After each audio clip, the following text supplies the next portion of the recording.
The zombie movie genre, while being practically bled dry in the last few years, has always been pretty prominent in the world of cinema. And while many people may have found themselves fatigued over the last decade or so with the amount of drawn-out zombie media, I've always been quite the sucker for a good zombie flick. Starting off way back in 1932, with Victor Halperin's White Zombie, the genre has seen a steady influx of additions added to it, while at the same time evolving on its own and branching off into several different directions. But at its core, it's always kept the same theme of reanimating the dead, even right back in the beginning. Whether that be for selfish reasons, like in White Zombie, where Charles Beaumont brings a woman back as a zombie so he can have her forever, or for military power, like in 1943's Revenge of the Zombies, where Dr. von Alterman is trying to create an army of the dead.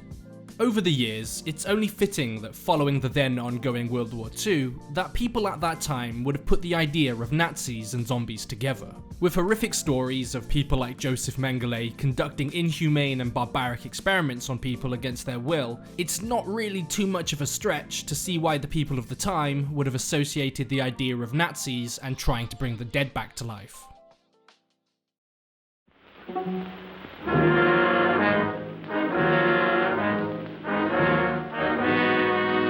Come close to me. I ain't no film anymore.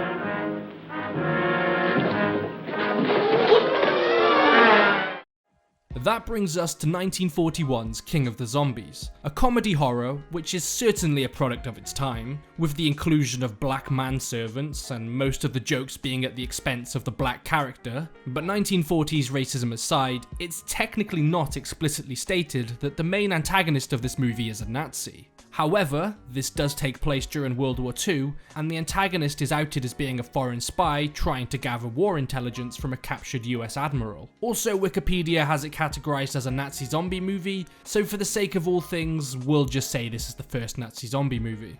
It's interesting to see how zombies were portrayed in cinema back then. They're not the ravenous rip your guts out and devour your brain zombies that we later get accustomed to. They're more akin to something like Frankenstein's monster, being experiments or the product of voodoo.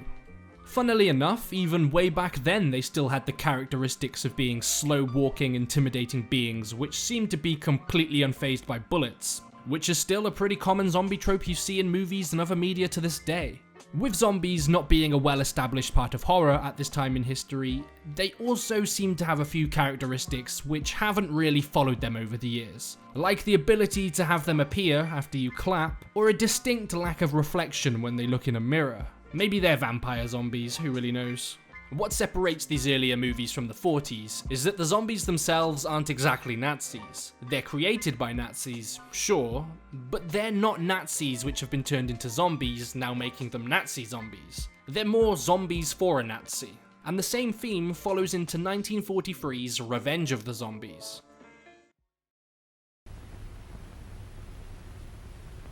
You didn't believe me, did you? I'll prove it to you beyond a doubt.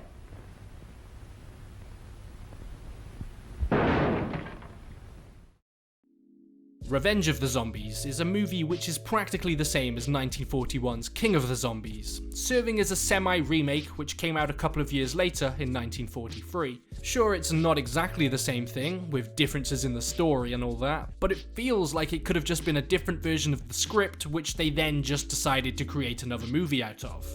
It even has the same actor Manton Moreland playing pretty much exactly the same character. However, I don't think this is a sequel, as he never really mentions previously knowing anything about zombies as he's introduced to them. He's just here for the same kind of comic relief as King of the Zombies. This time around, the main antagonist Dr. von Alterman is experimenting on dead people, including his own wife, to create an undead army of super soldiers to help with the war effort in Germany. With this basically being the same movie, there isn't really that much to go into. The runtime isn't exactly offensive either, coming up to about an hour each, so you don't really need to go out of your way to experience them, and you can find them free on YouTube anyway. So if you're interested in watching the first Nazi zombie movies, with a hint of racism, you can.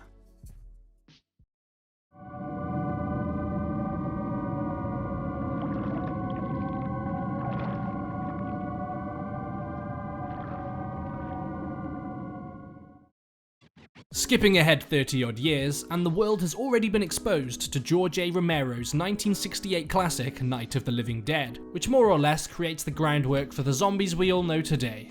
With a lot more people having a basic understanding of what a zombie is, we start to see a lot more zombie movies starting to pop up, which makes sense to me as why we would start seeing Nazi zombie-styled movies.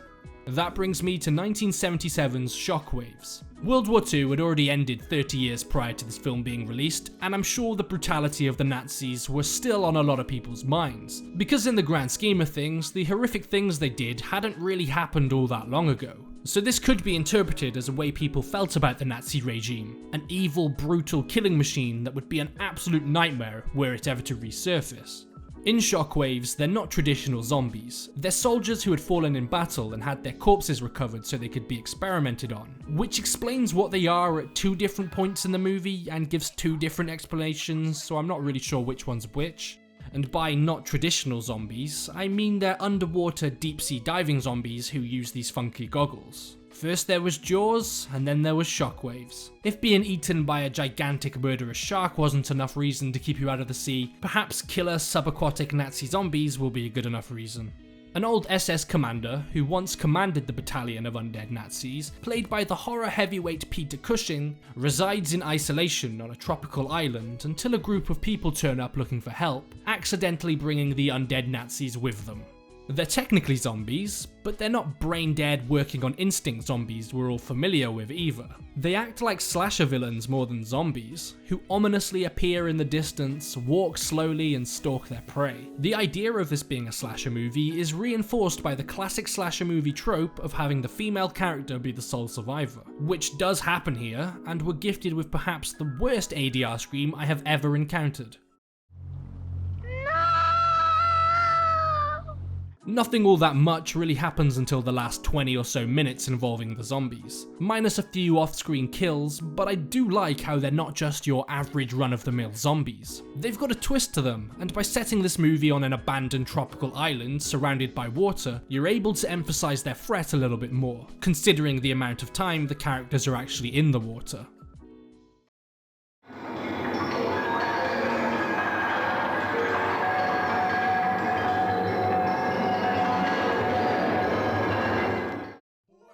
"1981's Zombie Lake is yet another attempt at the subaquatic Nazi zombies, and while this time around they act more like what we would expect of traditional zombies, unfortunately we haven't got a classic on our hands here. The movie is pretty much all over the place with what the hell is going on with the plot and how it's conveyed. To cut a long story short, it's just quite boring while being poorly acted and bizarrely edited. During the events of World War II, a group of French resistance fighters ambush a squad of patrolling Nazis and dispose of their corpses in the local lake, and apparently this lake has a nasty habit of reanimating people to walk amongst the living, so seems like the perfect place to dump a bunch of Nazis. While looking and acting for the most part a lot like what you would expect from a traditional zombie, apparently they do have a little bit of humanity left within them because it seems that they're capable of thoughts and have the ability to show emotion. As much as I hoped this would be a good movie going into it, it just really isn't. The hour-and-a-half runtime felt more like 2.5 hours by the time I'd gotten to the end of it. Most of the scenes just seem stitched together with little to no cohesiveness, the acting is bland, and the practical effects left much to be desired.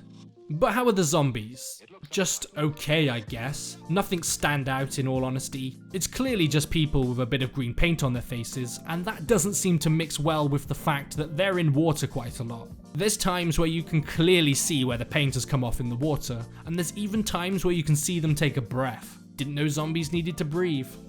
The only standout thing about this movie is its bizarre inclusion of many nude scenes. This was more of a softcore pornography movie with a hint of zombies than anything else really. The start of the movie consists of 6 minutes of straight up full frontal nudity which doesn't really serve any purpose for the story. There's an incredibly drawn out nude sex scene where it just felt like an excuse to film a naked woman getting some action, and then there's a scene of a bunch of naked females in a lake. I know 80s horror movies are particularly known for their nudity, but in all honesty it just felt a bit bizarre and out of place here. Especially when it lingers a tad too long.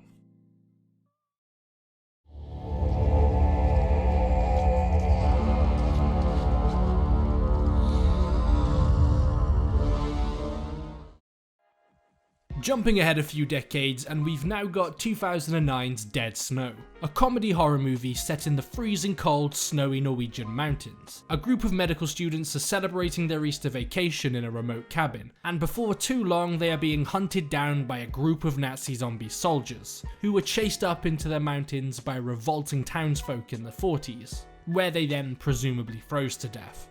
Dead Snow is neither super funny or super scary. Sure, it has elements of both comedy and horror, but it sits somewhere in the middle while lending from both genres at times. It does evolve into a more comedic tone with over-the-top violence and gore towards the end, but when the zombies first start showing up, the movie is much more focused on getting a fright out of you than being full-on wacky. That's not to say it's a bad thing, far from it, because Dead Snow is by far the most wacky yet enjoyable Nazi zombie movie I've covered so far. What's there not to like about a bunch of Nazi zombies obsessed with stolen gold getting brutally splattered by a group of people? It's not really explained why the Nazis have come back as zombies, but I guess it doesn't really need to. After it's established the zombies and the main characters, it turns into one big, frantic, violent mess where the students are trying to survive by any means necessary. It's not about the overall story of the Nazis or how they came back, it's about this one small, self-contained story involving these few individuals. I'm not really sure if they're flesh-eating zombies who eat their victims, or zombies who just want their victims dead because, well, they're Nazis. There's a few scenes where they do bite people and pull out their insides with their bare hands, but then there's also scenes where they clearly use weapons. I guess that's not really a point to get all hung up about, because at the end of the day, Dead Snow is the type of movie where you just sit back and enjoy without really thinking too much about.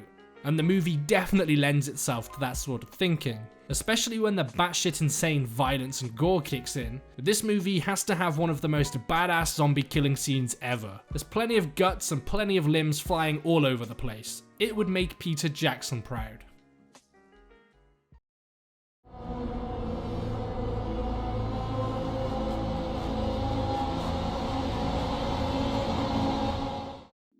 Then there's the sequel, Dead Snow 2 Red vs. Dead, a direct continuation of the first movie, where this time around it aims to take it from the small self-contained isolated story of the Norwegian mountains to the larger, more populated Norwegian towns, where it aims to make the story more broad.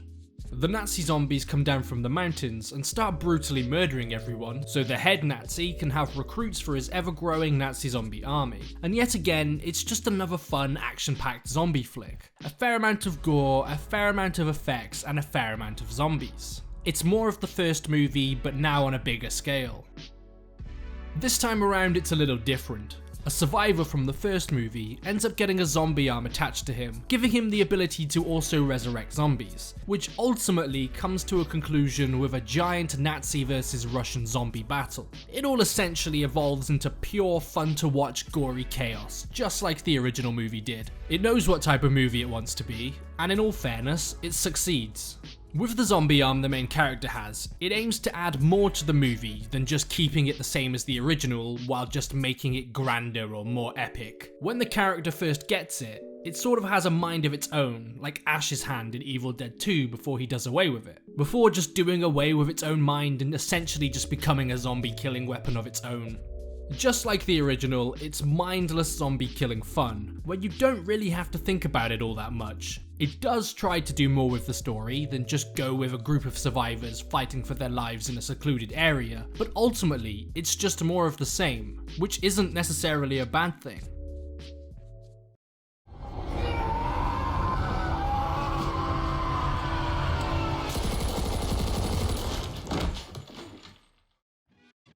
(2018's Overlord is a polar opposite of what Dead Snow is. Comedic writing and funny deaths have been replaced by heart-pounding moments, intense body horror, and a real sense of danger for the characters.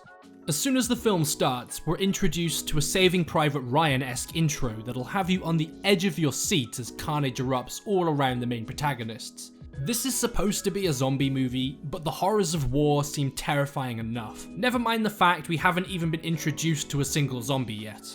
With this movie taking place during the events of World War II, the villains aren't just Nazi zombies. There's also Nazi, well, humans. This means the movie is able to play with different elements of suspense, when the villains aren't just mindless flesh-eating beings making a beeline straight towards their prey. Sure, there is that in this, but there's also more intense moments that only a human antagonist could create. Overlord is a gripping but brutal horror thriller that plays with elements of body horror, gore and suspense, and it's all packaged into an enjoyable to watch film, where Nazi scientists are trying to develop a serum which will then create a race of unstoppable killing machines. And I swear some of the scenes in this were giving me some serious Return to Castle Wolfenstein vibes. With these being serum-created zombies, they're not what we've seen so far in this video, like ones created by voodoo, old curses or viruses, but that doesn't stop them from acting like zombies. Well, at least for the most part. There's the generic crazed sort of zombies that don't stop unless well and truly dealt with, but then there's ones which still have a bit of human left in them, being able to think and talk and not just mindlessly wanting to murder everything around them. They're like evil superhumans. This might have something to do with the fact that not all the zombies in this are brought back from the dead. Some are living humans injected with the serum, which then go on to become super strong, and then there's more generic types of zombies who come out of a morgue. I'm not really sure what rules this movie sets with the zombies, because to be completely honest, it's quite inconsistent with that, but I can easily let that slide because it's an all-around good movie to watch.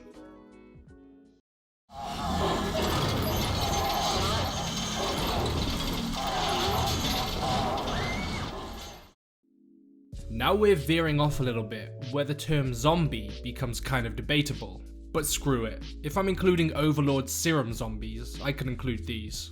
With a title like Frankenstein's Army, it's pretty clear where the direction of this one is going. They've technically not risen from the dead or have been brought back with a virus. They're the product of a mad scientist who's gone all Frankenstein's monster on them. A bizarre collection of scientific experiments which look like something out of an otherworldly, horrific episode of Doctor Who.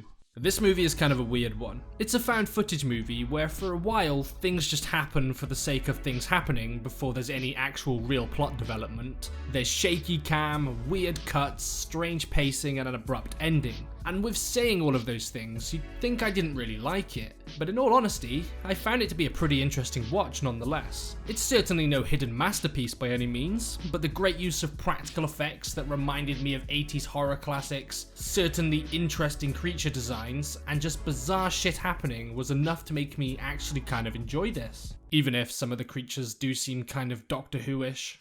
The movie weirdly starts off with a comedic tone. Well, at least I think that's what it was going for anyway. Before then turning more into a horror movie and leaving any comedy behind, which I found kind of strange because at first it put me under the impression that this was going to be a comedy horror movie, before then just attempting to go straight horror.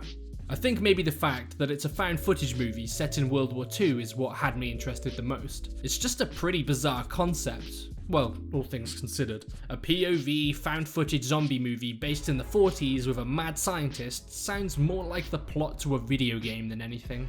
I know stitched together machine creatures aren't technically zombies, but I thought I'd let this one slide purely because of the insanity of it all.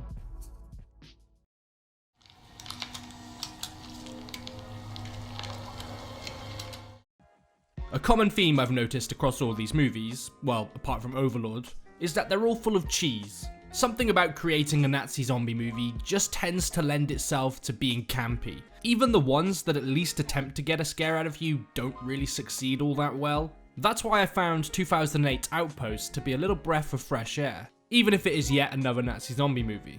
This movie outright attempts to be a horror movie first and anything else second, and at times I feel it genuinely succeeds at what it aims to do. The thing is about the zombies in this movie is that they're more like ghost zombies than anything else, and considering this movie for the most part is set in a claustrophobic underground Nazi bunker somewhere in the middle of Eastern Europe, the setting and environment alone gives a lot more of an opportunity to create something actually frightening.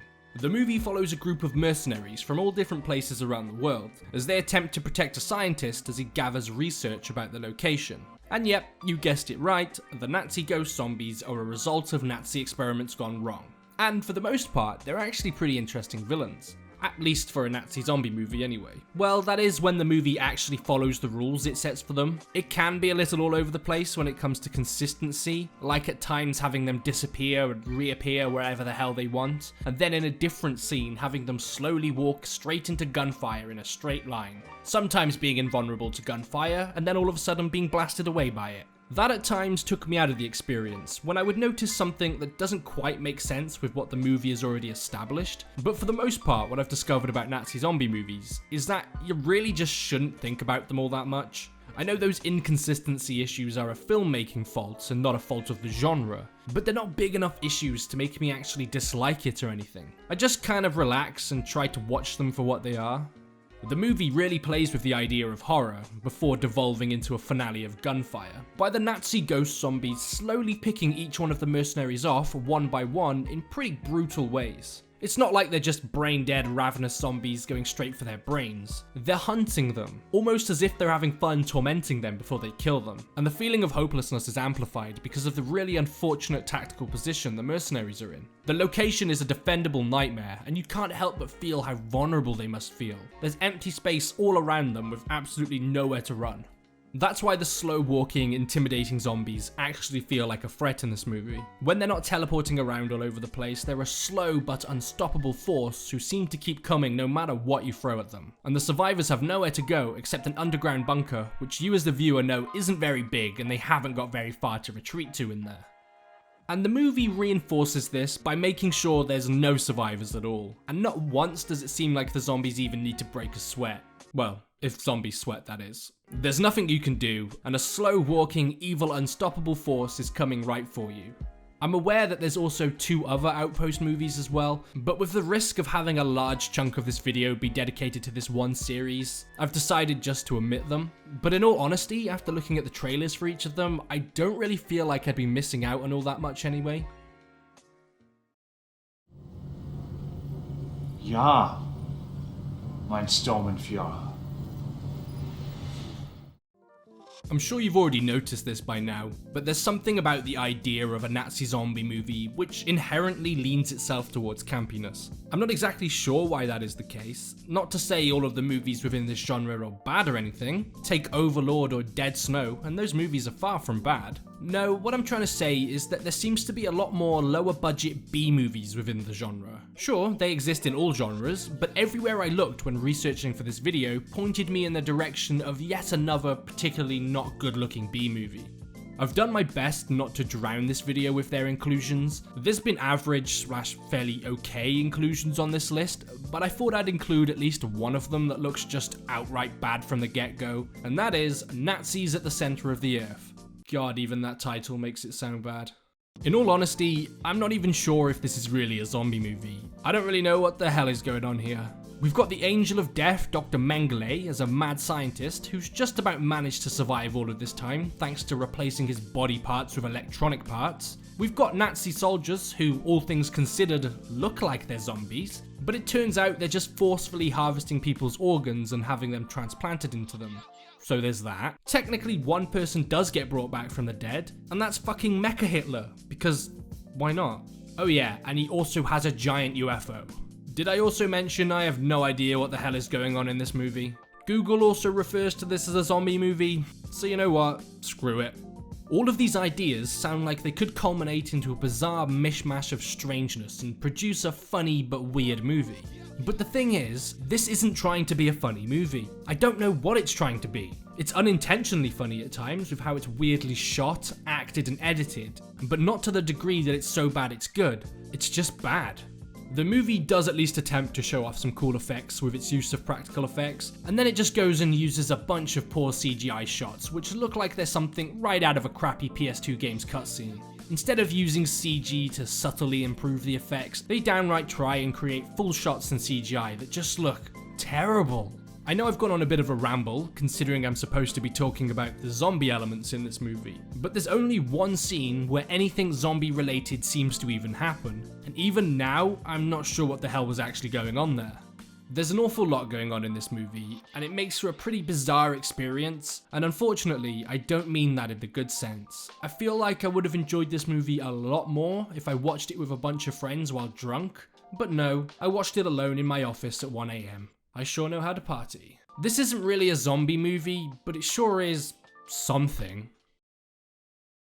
The more I did research for this video, the more I realised this genre was just filled with schlocky looking Nazi zombie movies. It's a pretty interesting premise, and there's a lot that could be done with it. Whether that's science experiments gone wrong, voodoo or the occult, or just downright risen from the dead traditional zombies who want to eat your brains. And it's clearly a genre that people are interested in. All you need to do is look at video games. They seem to have found themselves a nice little spot amongst the genre. But the movies, while there are enjoyable ones out there like Dead Snow and Overlord, there's also a lot of not very enjoyable ones. It's been an interesting look into where the origin of the genre started, and while this hasn't been an outright history video on the subject, that's why once I sort of hit the 2000s I didn't bother going in order of release, it's certainly been interesting to see how the genre has evolved and what's actually been done with it.